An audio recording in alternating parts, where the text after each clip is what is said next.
Alors, oui, je me présente, je m'appelle Slobodan Despot, je suis citoyen suisse d'origine serbe. Je vis en Suisse où je suis le directeur d'une maison d'édition appelée Xenia, qui a 6 ans d'existence maintenant et une centaine de titres.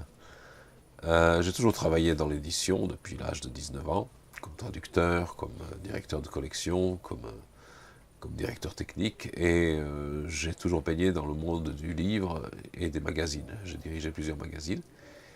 Et ce qui probablement m'amène ici, c'est que j'ai un intérêt tout particulier pour les questions, disons, liées à la géopolitique et à la politique, des questions que les grands médias et l'édition de grand public n'aiment pas toujours aborder.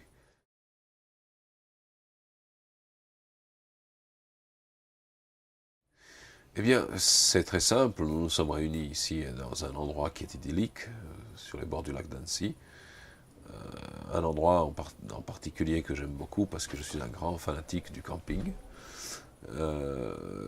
Et puis, j'ai eu le plaisir d'y rencontrer une grande foule de gens normaux.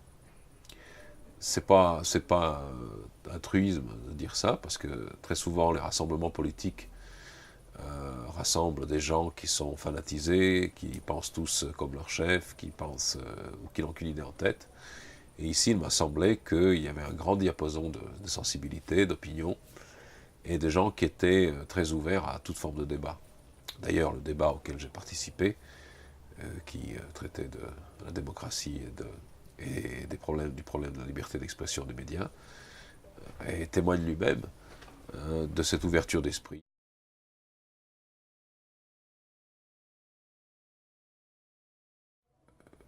Je dirais qu'un assainissement de la scène médiatique, c'est-à-dire une ouverture d'esprit, dont nous avons constaté le manque, je crois tous autour de ce plateau, une plus grande ouverture d'esprit dans les médias, une plus grande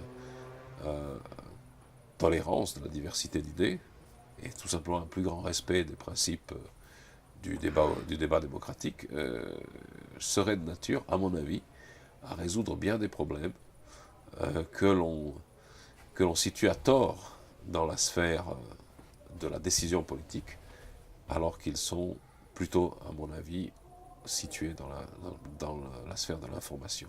Lorsque une population qui est censée décider de son propre sort par les procédures démocratiques est mal informée sur elle-même, sur son environnement, sur l'environnement international, elle n'est évidemment pas à même d'exercer ses droits de manière appropriée. Ça tombe sous le sens et on oublie toujours de le rappeler. C'est-à-dire que nous sommes des citoyens pourvus de droits civiques, héritiers d'une grande tradition euh, que, qui est presque une anomalie de l'histoire, tellement elle respecte l'individu. Et d'un autre côté, nous sommes, du point de vue de notre information et de notre formation, nous sommes traités comme des cochons.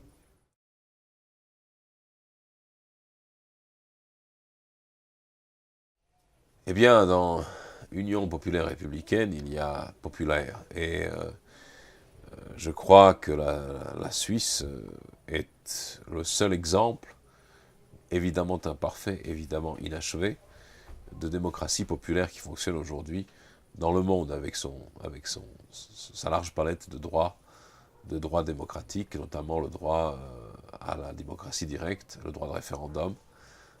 Et il me semble que les aspirations qui portent ce mouvement, l'UPR, sont des aspirations très analogues à celles qui ont conduit à la création de l'anomalie suisse, c'est-à-dire euh, la constitution d'un système où le peuple soit réellement souverain et non pas un souverain de papier.